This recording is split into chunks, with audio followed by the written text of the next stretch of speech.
Hello guys! It's me again, Krong TV, at sa video ito pag-uusapan natin ang isa na namang napaka-interesanting pangyayari patungkol sa ating paboritong manga at anime series na Boruto, Naruto Next Generation. Pero bago ang lahat, huwag kalimutang mag-like, mag-subscribe, pinutin na rin ang notification bell upang lagi kang updated sa mga susunod na video. A, B, C, D.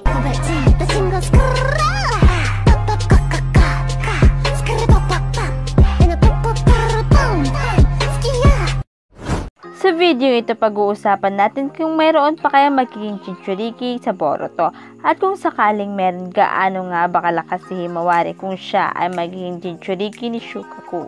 Ang Jinchuriki, ito yung mga tao o ninja na mayroon ngang nakasil na tail beast sa kanila.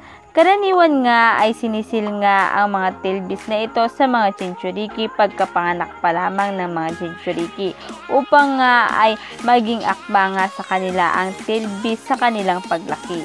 Katulad ito ng ginawa ni Minato kay Naruto at maging si Gaara naman bago pa man siya maipanganak ay isinil na sa kanya si Shukaku. So ang mga Jinchuriki nga ay karaniwan nga ang kinakatakutan ng nakararami na kahit kanilang sariling pamilya at ang mga tao sa kanilang village ay natatakot at iniiwasan sila dahil nga sa dala nitong malaking banta.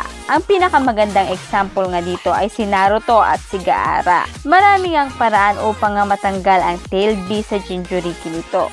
Pag nawalan ng kontrol ang Jinchuriki sa tail beast o maaaring pag mahina na ang seal na ginamit dito. Ngunit ang mga Akatsuki nga ay may ginamit ng sealing technique upang nga ay matanggal ang tail beast sa Jinchuriki nito at ito nga ang Phantom Dragon's 9 Consuming Seal.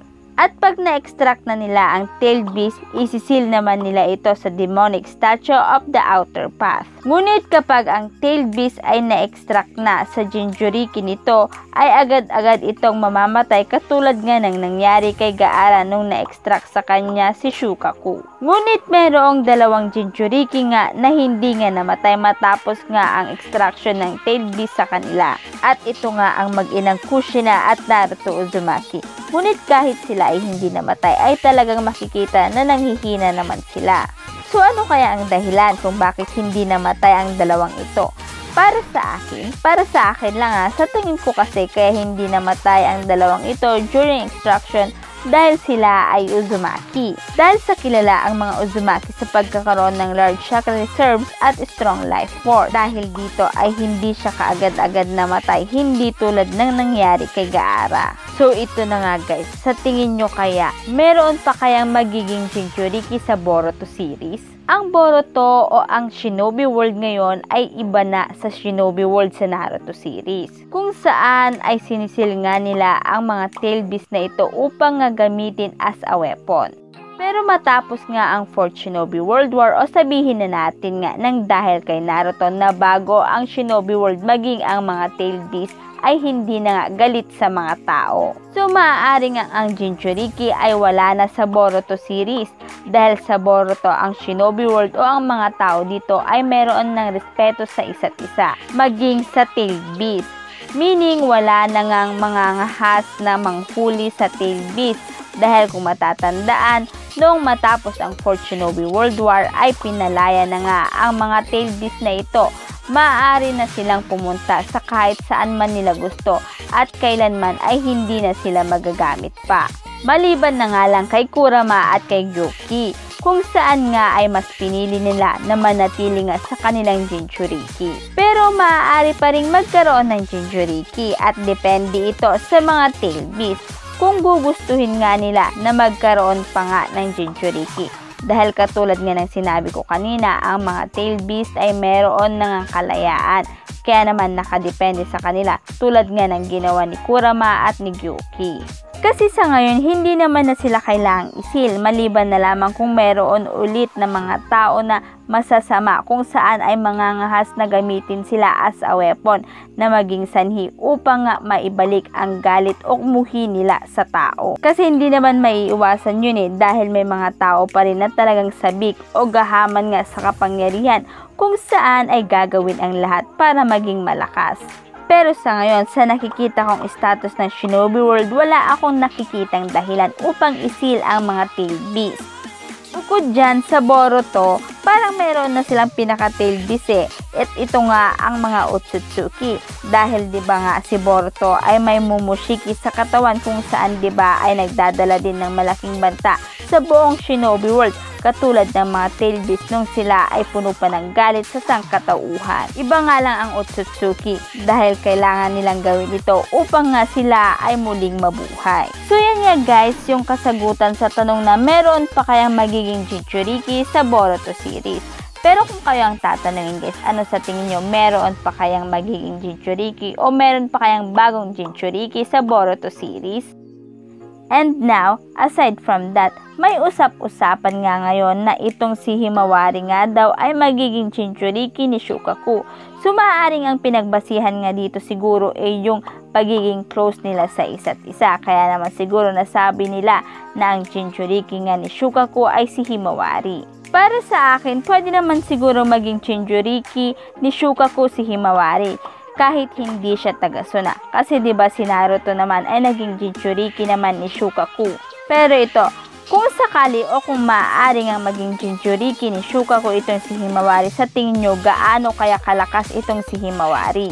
So dagdag nga sa nakakabilib na mga ability ni Himawari, which is ang mga ito ay na-inherit o namana nga niya sa parents niya.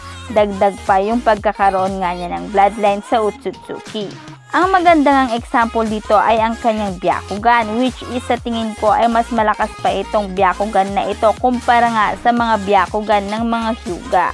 What more pa kaya kung siya ay maging Jinchuriki nga ng One-Tailed Beast? Para sa akin siya ay magiging overpower, magiging sobrang lakas at kahanga-hanga nitong si Himawari.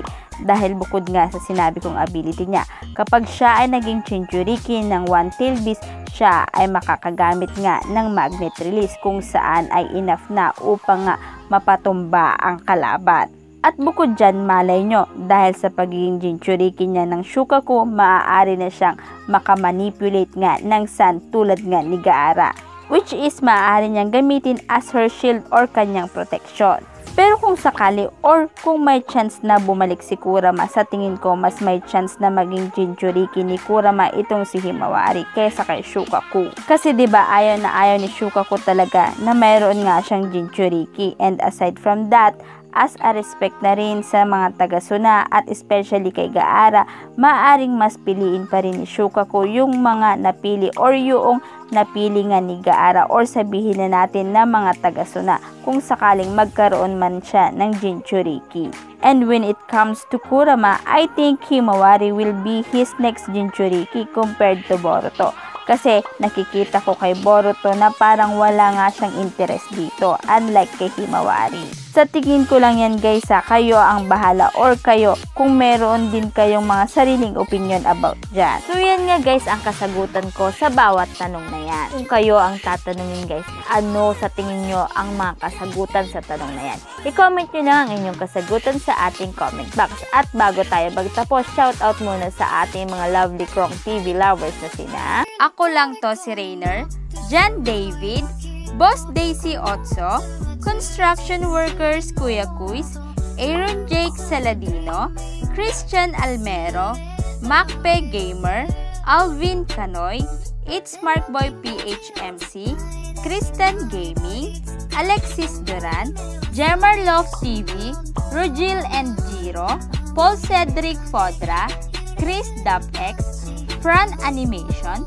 Joshua Basco, Sammy Radi, Aryan Vlogs, Ariel Soriano, Abdul Nasef Batwa, Santino Bulos, Pain, Faez Ampaso, Naruto Minato, RJ Diluna, Insection Junior, Paul Cedric Fodra, Wenny, Mingming Meow, James Pogi, Alvin Canoy, Anime Channel TV, Christine Santa Catalina, Carl Christian Ado, Baste Maloloyon, Reyuki Gabriel, Miko Sumandal, JF1, Val Gagarid, and JPSky Star.